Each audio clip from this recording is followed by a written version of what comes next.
The morning they walked into my office, they had no idea who they were about to meet. I heard the receptionist's voice through the glass wall, warm and professional the way she always was with new clients. I heard the rustling of chairs, the polite small talk, the sound of a leather portfolio being set on the conference table. And then I heard a voice I hadn't heard in 11 years, a voice that used to make my stomach drop with dread, saying, "We're just grateful the bank could squeeze us in on short notice." I set down my coffee. I straightened my jacket. I picked up the folder my assistant had prepared, and I walked in. But before I tell you what happened in that room, I need to take you back 11 years, to the version of me who never could have imagined sitting on this side of any table. I was 23 years old, and I thought I had everything figured out. My husband Daniel and I had been married for 14 months. We had a small apartment in Clarksville, Tennessee. Nothing fancy, just 2 bedrooms and a leaky kitchen faucet that Daniel kept promising to fix. I was working as a bank teller at First Regional, making just enough to cover my half of the bills, taking night classes toward my finance degree, and trying to hold 3 different versions of my life together at once. Wife, student, employee. I was tired in the way only young women who refuse to ask for help are tired. The kind of tired that feels like ambition if you squint at it the right way. Daniel's family had never warmed to me. That was the polite way of putting it. His mother, Patricia, had made her feelings clear from the very first Sunday dinner, when she'd looked at my dress, perfectly appropriate, modest, something I'd saved up 2 paychecks for, and said, with a smile that didn't reach her eyes, "How sweet. You must have worked very hard on that." His father, Gerald, was quieter about his disapproval, which somehow made it worse. He'd look at me the way you look at a piece of furniture that someone brought into your house without asking. Not with hatred, just with a low, constant irritation at its presence. But I loved Daniel. I believed that love could bridge things. I believed that if I was patient enough, kind enough, good enough, Patricia would eventually soften. People did that. Families came around. I had read enough stories to believe that. And then I got pregnant. We hadn't planned it, but we weren't devastated either. Daniel held my hand at the first appointment.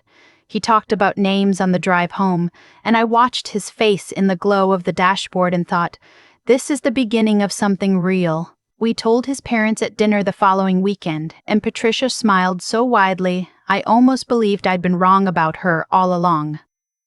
Gerald shook Daniel's hand. For about 2 weeks, I felt like I finally belonged. I lost the baby at 11 weeks. I won't spend long here because grief is private, and what happened in that hospital room belongs only to me. But I will tell you that I was devastated in the quiet, methodical way that some women are, the kind where you keep getting up and going to work and folding laundry and you don't realize how far underwater you've sunk until you surface months later, gasping. What I will tell you is what happened at Patricia's kitchen table 3 weeks after I came home from a hospital. She had called a family dinner. I remember thinking that was kind of her, that maybe she was checking in on us, on me. I remember Daniel squeezing my hand in the car and saying, "She just wants to see how we're doing." I believed him. I was still the kind of person who believed things like that. I won't repeat everything that was said at that table. Some of it was too cruel to deserve to be repeated, but the summary of it, the cold, procedural summary, was this. Patricia believed the miscarriage was a sign. She believed that Daniel had married too young and too hastily and that I was not the right fit for their family. She had spoken to a family attorney. She had spoken to their pastor. And she had decided, with Gerald nodding beside her like a metronome, that Daniel needed to hear these things said out loud before another year passed. I looked at my husband. He looked at the table. That was the moment I understood that no amount of patience or kindness or goodness was going to build a bridge over what I was looking at. I drove myself home. I sat in our apartment for one night. And then I packed 2 bags and I called my Aunt Carol. She lived 40 minutes outside of Nashville, in a house that smelled like cedar and coffee and old paperbacks. And when I pulled into her driveway at 11 o'clock on a Tuesday night, she was standing on the porch with the light on. She didn't say anything dramatic. She didn't make speeches. She just held the screen door open and said, Your room's the one on the left. There's soup on the stove. Carol was my mother's older sister. She had never married, never had children, and spent 35 years as a loan officer and then a branch manager at a community bank in Brentwood before she retired. She was 61 years old when I showed up on her porch, and she was the sharpest, most quietly formidable person I had ever known. She read 3 newspapers a day. She had opinions about interest rates the way other people had opinions about football teams. And she saw something in me even in the state I arrived in, hollow-eyed and humiliated and unsure of what I was supposed to do next, that she decided was worth investing in. "Finish your degree," she told me, the first morning I sat at her kitchen table. "Not because of Daniel or his mother or any of this, because you started it and you're going to finish it. I'm not sure I can afford. I didn't ask if you could afford it. I asked if you were going to finish it." That was how Carol talked. Not mean, not harsh, just precise. Like she didn't have time for the detours. I went back to night school. I transferred to a branch of First Regional, closer to Carol's house, still as a teller, and I showed up every single day. I studied at her kitchen table while she corrected my practice exams like a professor who had been waiting her whole life for a student. She taught me how to read a balance sheet the way other aunts teach their nieces to bake. Like it was just part of how you moved through the world if you had any sense. She'd worked in this industry for decades, and she handed me everything she knew like it was a gift she'd been saving. The divorce was finalized 8 months after I left. Daniel didn't fight much. Patricia, I heard through the grapevine, was already introducing him to someone more suitable. I signed the papers at a table in a lawyer's office, and I felt something shift in me. Not break, not heal exactly, but reorganize, like a room being cleared out to make space for something new. I graduated 2 years later. Carol sat in the 3rd row and wore a blazer she'd had dry cleaned specifically for the occasion. She didn't cry because Carol didn't cry at things like that, but when I found her after the ceremony, she pressed both hands around mine and said, "Now the real work starts." And the way she said it didn't feel like a warning. It felt like a door swinging open. I moved into lending within 6 months of graduating. Carol had put in a word, not a favor. She was careful to explain, just a word, and the rest would be up to me. The rest was up to me. I worked like I had something to prove, which I did, though over time the thing I was proving shifted from being about Patricia and Gerald and Daniel to being about myself, about the version of me that had sat at that kitchen table and looked at her husband and watched him look away. I became a loan officer, then a senior loan officer. I transferred to the Nashville regional office at 28 and learned everything the job had left to teach me. At 30, I was offered a branch manager position. At 32, I was promoted to regional vice president of commercial lending, the youngest person and the first woman to hold that title in our district. I called Carol when I got the news. She was quiet for a moment on the phone, and then she said, "Good. Now don't get comfortable." She was diagnosed with ovarian cancer the following spring. I want to be careful with this part, because Carol would hate for her illness to become a plot point in someone else's story. She was a person, not a symbol. She had opinions and dry humor, and she complained specifically about the hospital food and the way the nurses talked to her like she'd already stopped being able to understand complex sentences. She read 3 newspapers a day until she couldn't. She corrected my emails from her hospital bed. She was Carol until she wasn't. She died on a Thursday in October, and I sat with her, and I held her hand, and I thought about the porch light she'd left on for me, and the soup on the stove, and all the mornings at that kitchen table. And I knew I was going to be okay, not because grief had lifted, but because she had already given me everything I would need to carry it. She left me her house. She left me a letter folded inside a copy of a book on commercial finance she'd annotated in the margins for 30 years. She'd always meant to give it to me, the letter said, and she was sorry it took her so long to get around to it. She left me a sentence at the end of that letter that I won't share here, because it belongs to me. But I will tell you that I read it standing in her kitchen, in the house that still smelled like cedar and coffee, and I pressed the paper against my chest and made her a quiet promise. I went back to work on Monday. That was 2 years ago. And on a Tuesday morning in March, my assistant knocked on my glass office door and said, "Your 9 o'clock is here. The Hendersons. Commercial real estate application. 2 million. I had not connected the name when the file came across my desk. Henderson is not an unusual name. I had reviewed the application the way I reviewed all applications, methodically, without sentiment. The business was a restaurant group looking to purchase a second location. The financials were decent, but not exceptional. The application had been flagged for a senior review, which was why it landed with me. I picked up the folder. I walked to the conference room. My assistant opened the door and said, "Mr. and Mrs. Henderson, this is our Regional Vice President of Commercial Lending." Patricia turned first. She had aged in the way that certain kinds of certainty age a person, not softly, but in sharp, settled lines around the mouth. Gerald was beside her, thinner than I remembered, his hair fully gray now. And in the chair at the end of the table, in a suit that didn't quite fit right across the shoulders, was Daniel. No one spoke for a long moment. I had thought about this moment in the abstract way that you think about unlikely things, not planning for it, just occasionally, in the shower or on a long drive, wondering what it would feel like. I had expected something dramatic to happen inside me, anger or satisfaction or grief surfacing again like something from a long time underwater. Instead, I felt very calm. I set the folder on the table. I took my seat. I looked at Patricia, who was looking at me with an expression I had never seen on her face before, something that was trying very hard to be composed and was not entirely succeeding. "Good morning," I said. "I've reviewed your application. Why don't we go through the details? For the first 20 minutes, we talked about the restaurant group, revenue projections, lease terms on the new location, the Hendersons' existing debt obligations.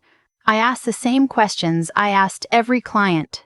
I was professional and I was thorough, and I did not let a single thing into my voice that didn't belong there." Gerald answered most of the financial questions. Patricia sat very still. Daniel looked at the table for the first 10 minutes, and then, at some point, stopped avoiding my eyes entirely and just watched me with an expression I didn't spend much time trying to interpret. At the 25-minute mark, Patricia said, "You seem to be doing very well." She said it the way you say something when you've been holding it the whole meeting and you've run out of room to keep holding it. "I am," I said. "I didn't know you were at this bank. I've been here for about 6 years. We've been banking here for 12 years. Yes, I saw that in the file." She was quiet. Gerald cleared his throat. Daniel was still watching me. I could have said 100 things. I had the full weight of 11 years, and every single thing that had happened at that kitchen table available to me, sitting right there, ready to be used. I was the one with the folder. I was the one with the title on the door. I was the one who had built something out of what they had reduced me to, and every single number in that office existed because I had shown up and done the work when they had decided I was not worth the effort of basic human decency. I didn't say any of it, not because I had forgiven them. I want to be honest about that. Forgiveness is a process, not a light switch. And at that table on that Tuesday morning, I was somewhere in the middle of it, still working through it the way you work through something that changed the shape of your whole life. But because there was nothing I needed to prove to them anymore. The proof was already in the room.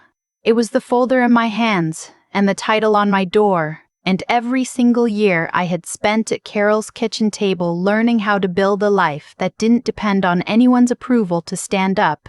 I told the Hendersons that I would need to recuse myself from the final decision on their application due to a prior personal relationship. I told them a colleague would be in touch within 5 business days.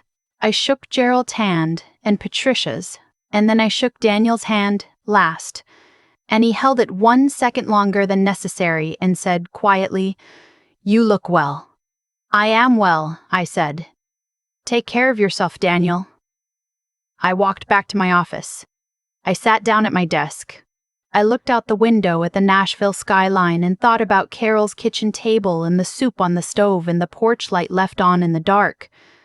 And I thought about the letter she'd left me and the promise I'd made standing in her kitchen. I thought about how there was no version of this morning that I could have predicted when I was 23 years old, sitting in an apartment with a leaky faucet, trying to be patient and kind and good enough to earn my place in a family that had already decided I didn't have one. You can't know, when you're at the lowest point, what the next 11 years are building toward. You can't see the arc from inside it. You just have to decide, every single morning, whether you're going to keep going. Not because you know how it ends, but because you know who you are and what you're capable of. And because somewhere there's a porch light on and soup on the stove and someone who saw what you were made of before you could see it yourself. I picked up my coffee. I opened the next file on my desk. I got back to work. The Hendersons' application was reviewed by my colleague 3 days later. It was declined. Not by me, but on the merits, which is how these things should work. I found out the way I found out about all declined applications, a summary in my weekly report. 3 lines, impersonal and clean. I didn't call Daniel. I didn't reach out to Patricia. I have nothing against them that I choose to carry, but I also have nothing that needs to be said in a coffee shop or resolved over dinner. Some chapters close, and the most honest thing you can do is let them stay closed. What I did do that same evening was drive to the cemetery outside of Brentwood where Carol is buried. I brought her tulips because she hated roses, called them theatrical, which was somehow the most Carol thing she ever said. And I sat beside her headstone for a while in the quiet, and I told her about the meeting. I told her about the moment the conference room door opened. I told her about the calm I felt, which surprised me, and the way I shook their hands, which I thought she'd appreciate. I told her I'd recuse myself, because I knew that would matter to her most. The wind moved through the grass, and I sat there until the light changed, and then I got in my car and drove home to the house that smells like cedar and coffee and old paperbacks.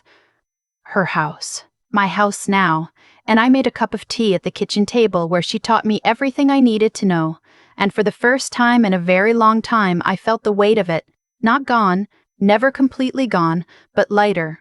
Distributed differently, something I carried now instead of something that carried me. I have been asked, since word got around the office in the quiet way that word always gets around, whether I feel like justice was served. It's a complicated question, and I don't love the framing of it. Justice implies a system with clear outcomes, and what I experienced was messier and more human than that. What I know is this: I sat across from the woman who told me at the worst moment of my life that I wasn't enough, and I was the one holding the folder. And then I gave the folder to someone else because that was the right thing to do, and then I went home. Whether that's justice, I'll leave for you to decide. What I know, what Carol gave me, and what I'll carry forward every single day is that the most powerful thing you can do with a painful chapter is refuse to let it be the last one. You get up. You go to night school. You show up to the job. You learn everything there is to learn. You build something so solid that when the people who counted you out finally walk into the room, you don't even have to say a word. The folder says it for you. The title on the door says it. The years of work say it. And you just sit down, and you do your job, and you let the proof speak. That's the thing they never tell you about surviving the worst version of a moment. It doesn't always look like thunder. Sometimes it looks like a woman in a well-fitted jacket, sitting quietly at the head of a conference table, asking exactly the right questions in a voice that doesn't need to be raised because it has nothing left to prove. That's the version of myself I promised Carol I would become. I think I'm getting there.